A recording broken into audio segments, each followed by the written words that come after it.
Assalamualaikum warahmatullahi wabarakatuh. Perkenalkan, nama saya Akila Ramasarita dengan NIM 2511268. Saya mahasiswa program studi Administrasi Pendidikan Universitas Pendidikan Indonesia. Pada kesempatan kali ini, saya akan menyampaikan materi mengenai Manpower Planning dalam Perencanaan Pendidikan dengan judul Merancang Tenaga Kerja Fondasi Manpower Planning. Mengapa topik ini sangat penting untuk dibahas? Karena pendidikan pada dasarnya tidak hanya berfungsi sebagai proses transfer ilmu, tetapi juga sebagai investasi jangka panjang yang menentukan kualitas sumber daya manusia suatu bangsa. Tanpa perencanaan yang matang, pendidikan bisa saja kehilangan arah dan menghasilkan lulusan yang tidak relevan dengan kebutuhan masyarakat maupun dunia kerja. Tujuan pembelajaran kali ini adalah menjelaskan konsep dasar Manpower Planning dalam perencanaan pendidikan, memahami bagaimana pendidikan dipandang sebagai investasi jangka panjang, mengaitkan teori dengan kebijakan pendidikan di Indonesia, dan menyajikan contoh aplikatif agar konsep ini lebih mudah dipahami. Mari kita masuk ke uraian materi pokok untuk memahami konsep ini secara lebih mendalam. Manpower Planning dalam perencanaan pendidikan adalah pendekatan yang menekankan kesesuaian antara hasil pendidikan dengan kebutuhan tenaga kerja. Jadi, pendidikan tidak hanya menghasilkan ijazah saja, melainkan juga harus menghasilkan lulusan yang relevan, berdaya guna, dan juga mampu mendukung pembangunan ekonomi maupun sosial. Metode Manpower Planning dalam konteks perencanaan pendidikan menekankan pada pengembangan sumber daya manusia atau SDM sebagai inti dari proses perencanaan. Konsep ini mengintegrasikan berbagai aspek untuk memastikan bahwa pendidikan yang direncanakan tidak hanya memenuhi kebutuhan akademik, tetapi juga mempersiapkan individu untuk menanggapi tuntutan dunia kerja yang terus berubah. Perubahan teknologi, globalisasi, dan dinamika ekonomi membuat kebutuhan tenaga kerja tidak lagi konstan. Jika pendidikan tidak menyesuaikan diri, maka akan munculnya kesenjangan, di mana lulusan banyak tetapi tidak sesuai dengan kompetensi yang dibutuhkan. Sebaliknya, ada sektor yang berkembang pesat, tetapi kekurangan tenaga kerja karena pendidikan belum menyiapkan keterampilan di bidang tersebut. Menurut KOMS, perencanaan pendidikan harus berbasis dengan kebutuhan tenaga kerja agar pembangunan dapat berjalan secara efektif. Banghart dan Trull melihat pendidikan sebagai bagian dari sistem sosial ekonomi, sehingga harus terhubung dengan kebutuhan masyarakat dan juga industri. Gafar menambahkan bahwa perencanaan pendidikan di era globalisasi harus fleksibel, adaptif, dan berbasis data. Karena perubahan dunia kerja terjadi sangat cepat.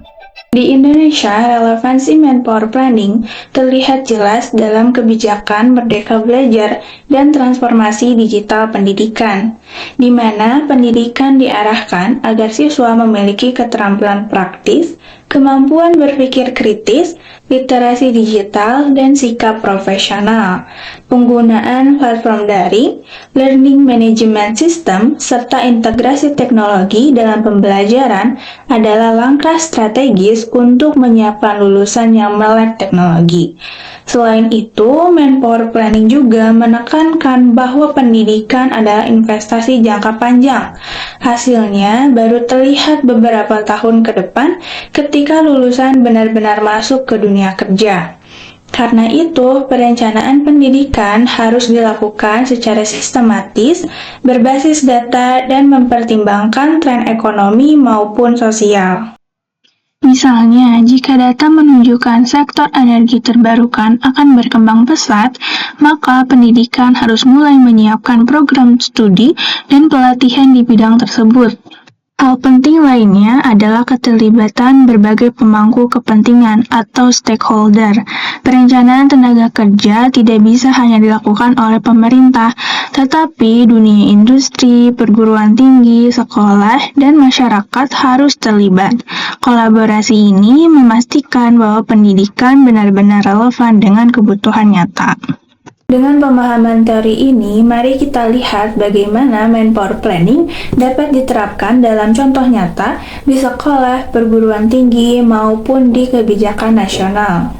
Contohnya di perguruan tinggi, Universitas Pendidikan Indonesia pernah melakukan kajian kebutuhan tentang tenaga kerja di bidang teknik pemeliharaan mekanik industri di kota Cilegon. Hasilnya menunjukkan bahwa pertumbuhan industri petrokimia yang pesat menuntut tersedianya lebih dari 1.500 teknisi maintenance dalam kurun 5 tahun. Namun, kapasitas perguruan tinggi dan SMK di daerah tersebut belum sepenuhnya mampu memenuhi kebutuhan itu. Data sederhana berupa grafik perbandingan antara kebutuhan tenaga kerja dan jumlah lulusan menunjukkan adanya kesenjangan yang cukup besar. Selanjutnya, contoh yang ada di sekolah. Di Jakarta, beberapa SMA mulai menambahkan kelas khusus digital literasi dan juga coding. Tahun 2019, hanya ada 200 siswa yang ikut. Tapi setiap tahun jumlahnya naik sampai 1.200 siswa di 2024. Kalau kita buat grafik garis, terlihat tren naik yang tajam. Ini menunjukkan bahwa sekolah mampu membaca kebutuhan masa depan di mana dunia kerja yang semakin digital. Jadi, siswa diberi bekal keterampilan yang relevan sejak dini. Contoh SMA di Jakarta yang sudah menyiapkan kelas digital literasi dan coding adalah SMA IT Thorik bin Ziyad yang mengintegrasikan digital classroom dengan coding dan juga kecerdasan buatan yang disesuaikan dengan kebijakan kurikulum terbaru. Dan juga ada contoh kebijakan nasional mengenai transformasi digital pendidikan. Kebijakan Merdeka Belajar mendorong sekolah-sekolah untuk menggunakan platform digital. Salah satu bentuknya adalah Learning Management System atau LMS. LMS itu sederhananya adalah aplikasi atau sistem online yang dipakai sekolah untuk mengatur proses belajar, dimulai dari membagikan materi, mengumpulkan tugas, sampai memberi umpan balik kepada siswa. Data menunjukkan bahwa penggunaannya meningkat pesat. Tahun 2019 baru ada sekitar 150 sekolah yang menggunakan LMS. Tapi di 2024 jumlahnya sudah lebih dari 1.600 sekolah. Kalau divisualisasikan dengan diagram batang, terlihat lonjakan yang signifikan. Artinya, kebijakan nasional benar-benar diarahkan untuk menyiapkan lulusan yang melek teknologi, terbiasa belajar digital, dan juga siap menghadapi dunia kerja di era transformasi digital. Dengan memahami konsep manpower planning tadi, kita bisa melihat bahwa pendidikan bukan hanya sekadar proses belajar di kelas, tetapi strategi jangka panjang untuk membentuk sumber daya manusia yang relevan dan siap kerja. Pendidikan harus mampu membaca arah perubahan, baik dari teknologi, ekonomi, maupun sosial, dan juga harus meresponnya dengan perencanaan yang adaptif dan berbasis data. Kolaborasi antar pemangku kepentingan juga menjadi kunci, di mana pemerintah, industri, perguruan tinggi, sekolah, dan masyarakat harus menyusun arah pendidikan yang benar-benar menjawab kebutuhan nyata. Tanpa itu, pendidikan akan berjalan sendiri, sementara dunia kerja bergerak ke arah yang berbeda. Sebagai penutup, mari kita refleksikan bersama.